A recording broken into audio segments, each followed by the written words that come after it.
प्रश्नावली 5.5 जो है, निम्नलिखित में से कौन सी लंब रेखाओं के उदाहरण है, हमको ये बताना है। तो देखो, पहले तो लंब रेखाएं होती क्या हैं, ठीक है। जब दो रेखाएं प्रतिच्छेद करती हैं, क्या करती हैं, जैसे हम यहाँ पे बनाता हूँ, आपको दिखाता हूँ।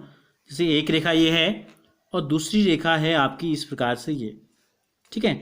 जब दो रेखाएं प्रतिच्छेद करती हैं तो जब इन दोनों के बीच में ये देखो कितने कोण बन रहे हैं, 4, और प्रत्येक कोण जब 90 अंश का हो यानी कि समकोण हो तो ये दोनों रेखाएं क्या कहलाती हैं।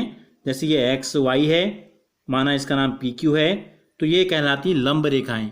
और इनको दिखाते कैसे हैं, देखो पी क्यू लंब है, ऐसे लिखते हैं, टी बना देते हैं उल्टा, इसका मतलब होता है लंब है। पी क्यू लंब है किस पे, एक्स वाई रेखा पर, ठीक है। तो ये होती हैं लंब रेखाएं। समझ में आ गया। जब दो रेखाएं काटती हैं और उनके बीच में समकोण बनता है यानी कि 90 अंश का कोण बनता है तो ये रेखाएं क्या कहलाती हैं, लंब रेखाएं कहलाती हैं।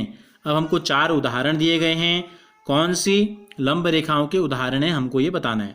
तो पहला जो है, पहले का क, देखो मेज के ऊपरी सिरे की आसन्न भुजाएं।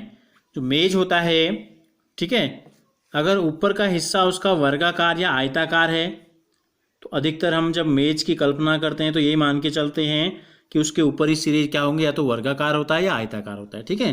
तो इसकी दो भुजाओं, आसन्न भुजाओं का मतलब क्या है, दो चिपकी हुई भुजाएं, लंबाई और चौड़ाई एक साथ, ठीक है। तो ये इन दोनों के बीच में 90 अंश का कोण होता है, सीधी बनाई जाती है सामान्यतः। तो मेज के ऊपरी सिर की आसन्न भुजाएं क्या हैं, लंब रेखाओं के उदाहरण है या नहीं है, पूछा हमसे, तो हम लिख देंगे यहाँ पर लंब रेखाएं। दूसरा है रेल पथ की पटरियां। अब रेल की पटरियां आप लोगों ने देखी होंगी क्या होती हैं। देखो एक पटरी ये है और दूसरी जो है इसके पैरेलल चलती है, बिल्कुल समान दूरी पर चलती है, तो इन दोनों के बीच में 90 अंश का कोण बनना संभव नहीं है। तो ये क्या हो गई, ये लंब रेखाओं के उदाहरण नहीं है। तो ऐसे क्रॉस कर सकते हैं, इसमें हम टिक भी लगा सकते हैं। अक्सर एल बनाने वाला रेखाखंड आपको दिखाई दे रहा है, कैसा होता है एल, देखो एक खड़ी लाइन और एक पड़ी लाइन, एक ऊर्ध्वाधर एक क्षैतिज भी कह सकते हैं। तो क्या बनता है दोनों के बीच में, तो ये भी क्या है, लंब रेखा का उदाहरण है। अक्सर भी से बनने वाला रेखाखंड भी कैसा है, देखो एक ये है एक ये है, दोनों के बीच में न्यून कोण बनता है, क्या बनता है दोनों के बीच में, न्यून कोण, तो ये भी लंब रेखा का उदाहरण नहीं है।